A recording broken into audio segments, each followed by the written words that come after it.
الفرق بين الدب القطبي والدب البني.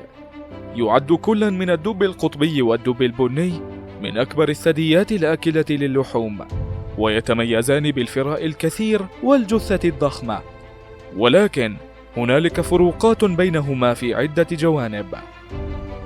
الحجم.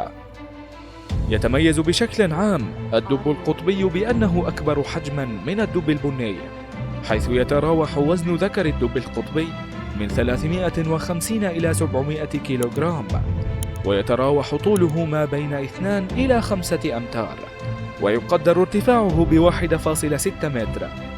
أما الدب البني فيتراوح وزن الذكر البالغ من 130 إلى 600 كيلوغرام، وطوله ما بين 1 إلى 4 أمتار، ويقدر ارتفاعه ب1.2 متر. الفراء.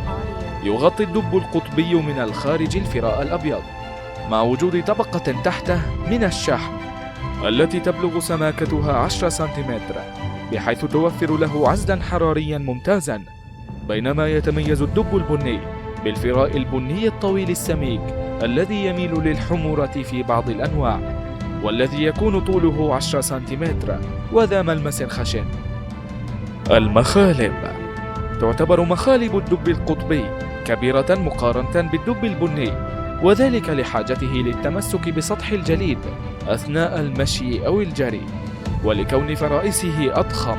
كما يتميز باطن قدم الدب القطبي بنوع من السطح غير القابل للانزلاق، وذلك لمساعدته على إيقاف الانزلاق على الجليد. الغذاء وطريقة الصيد. يعتمد الدب القطبي في غذائه على اللحوم فقط، فهو الدب الوحيد اللاحم من بين الدببة الأخرى، حيث تعتمد في غذائها على نسبة كبيرة من النباتات. وغالب أكل الدب القطبي هو الفقمات بأنواعها، والتي يصطادها بطريقة الصيد الساكن، إذ يعتمد على حاسة شمه القوية لتحديد مكان فريسته واصطيادها. يعتبر الدب البني من أكثر الحيوانات تنوعا في أكله، بحيث يأكل النباتات كالتوت والأعشاب والجذور والحشرات والأسماك كالسلمون. كما يصطاد الدب البني فرائسه في الأنهار باستخدام مخالبه الطويلة وفمه. الموطن. يتواجد الدب القطبي في المحيط المتجمد الشمالي بالإضافة إلى البحار المجاورة، حيث يتوزع في 5 دول: الدنمارك والنرويج وروسيا والولايات المتحدة وكندا، بينما يتواجد الدب البني في الولايات المتحدة وكندا، والأكثرية منه في روسيا. السرعة. يعتبر الدب القطبي سباحا ممتازا، حيث يمكنه السباحة لعدة أيام، ويمكنه السباحة أيضا بسرعة تصل إلى 10 كيلومتر في الساعة، وعلى اليابسة تصل سرعته إلى 40 كيلومتر في الساعة، بينما تصل سرعة الدب البني إلى 56 كيلومترا في الساعة. ولا يمكننا القول بأنه يستطيع السباحة بمهارة عالية، لكونه يعيش على اليابسة بشكل رئيسي. التناسل.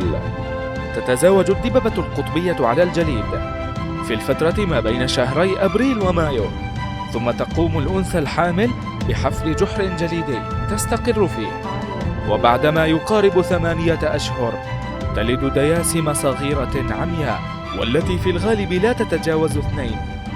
في الجانب الآخر يبدأ تزاوج الدببة البنية في الفترة ما بين شهر مايو إلى يوليو، وتصل فترة حملها أيضا 8 أشهر، بحيث تلد بعدها 2 أو 3 دياسم. دورة الحياة. يعيش الدب القطبي الذكر 15 سنة، ونادرا ما يتعدى لأكثر من ذلك، بينما يمكن أن تصل الإناث لأواخر العشرينيات. أما الدب البني فتتراوح دورة حياته من 20 إلى 30 سنة، ويمكن أن تصل لأكثر من ذلك أيضا. دمتم بخير، والسلام عليكم ورحمة الله وبركاته.